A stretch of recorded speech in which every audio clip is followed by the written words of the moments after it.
So hey guys, Dr. Chernoff here, and welcome back to Juvenile Delinquency. There's no way you guys can hear me. Hey guys, so Dr. Chernoff here, and welcome back to Juvenile Delinquency. So in this video, we're going to talk about the sociological social learning perspective. So when it comes to this sociological perspective, a lot of the ideas are going to be similar to the ones that we talked about when we were talking about the psychological social learning theories. So on the one hand, the idea that people are going to learn through punishments and rewards, that still holds true. And also the idea that role models are important. So if you have a young person and they're being raised around people that have criminogenic tendencies, so whether they're actually engaging in crime and delinquency or they engage in other behaviors that are supportive of these kinds of outcomes, then they're going to pick that behavior up as well. However, sociology offers us some new value, some new insight into why it is, young people engage in delinquency. So some of the ideas that we cover are things like the principles of differential association.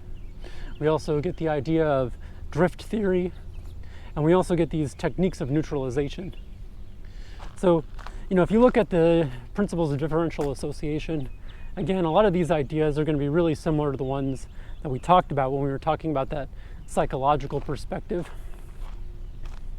However, one of the key contributions is this focus on beliefs. So it's the idea that when people believe that delinquency is the right thing to do, when this outweighs their more pro-social behaviors, that delinquency is going to be more likely to occur. And this is that really crucial idea that was proposed by Sutherland. So Sutherland came up with these ideas, and he was really responding to the idea that, well, we know that social class is important. We recognize that, poor people are more often involved in the juvenile justice system than anyone else. But he also recognized that, just because you have tons of money doesn't mean you don't engage in crime and delinquency as well. So, he recognized that there are plenty of youth who have all the opportunity in the world, and they still engage in crime and delinquency. So another contribution of the sociological perspective comes from Sykes and Matza, and it's this idea of drift. So in their drift theory, they argue that we're all pretty much the same. So growing up in America, that we all experience the same context, we all learn a lot of the same things. So we all learn how to be a pro-social person. We all learn how to be an anti-social person. So if you turn on any media, whether we're talking about movies or shows or songs on the radio, we recognize that they all at times glamorize crime and delinquency. So there are plenty of songs out there about, sex, drugs, and rock and roll, and really talking about how these are acceptable behaviors. Even when you go to country music, they'll talk about drinking and fighting as if, that's like a very normal thing that people should be doing. So Sykes and Matza argued that we all grow up with these ideas, but that when our context changes, that affects how we engage with these ideas. So it's like if you take a young person and you take them to church, they're going to act like a typical youth does when they're in church. However, if you take that youth and you have them hang out with their friends, and if their friends are interested in, sex, drugs, and rock and roll, and violence, and fighting, and getting drunk, then that's what they're going to do. So it's really this idea that context is super important. You take a young person and you change their context, then that's going to change how they think, and it's going to change how they behave. Now, another contribution of Sykes and Matza is this idea of the techniques of neutralization. So when it comes to this sociological perspective, one of the big differences is the focus on the content of what is learned. So the idea here is that people don't just learn, like how to hotwire a car. Of course you learn that. Of course it's important if, you're going to engage in that kind of behavior. But it's also the beliefs, the attitudes, the demeanor that's learned. So all of that's really important for engaging in delinquency. If you don't have those things, then you might not try doing these kinds of behaviors. So when it comes to the material, we talk about a number of different types of criminogenic thoughts. So things like, I didn't do it, I didn't mean to, it wasn't that bad, they had it coming. All of these ideas, if you talk to anyone in the criminal justice system, they'll talk about criminogenic thinking.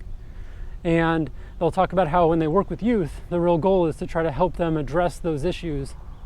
So when it comes to this sociological perspective, it really recognizes that the thoughts we have, the beliefs, these kinds of rationalizations are incredibly important.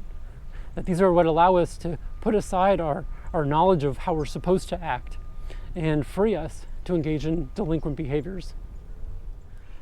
Okay guys, so I wanted to take just a few minutes to answer some of the questions that I've received from you guys over email. So again, questions are super important in this course. If you guys are unsure of something, if something doesn't seem right, then send me an email and then we can look into it. I promise in this course, I'm not trying to trick anyone. I really just want you guys to develop skills. I want you guys to become more knowledgeable.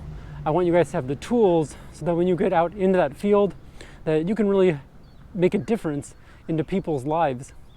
So I received a couple emails from Joshua and Matt, and they were asking about just getting some feedback on their labs.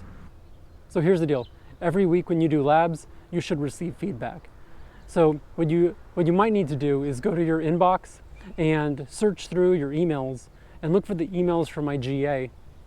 So every week she's going to send you an email, and every week in that email is going to be feedback on your labs. Now, if you don't understand the feedback that she's provided, again, it's not a trick. Just shoot me an email and I'm more than happy to think about what is going on and talk to you about how you're understanding it, and then we'll try to find some way to just make it clearer what it is you need to do to improve your work. Okay guys, so that's the video for the week. As usual, go to the Moodle page, start at the top, work your way down. When it comes to this week, we're gonna learn about the sociological social learning perspective. And then, you'll watch the video about it. You'll then listen to the textbook about it. You'll then take notes, upload your notes, and then you'll have your delinquency lab. So you'll really take these, sociological ideas and think about how they make sense in the context of your case. Okay guys, so that's the video for the week. If you have any questions, just shoot me an email and I'll be more than happy to talk to you guys about the material we're covering for the week.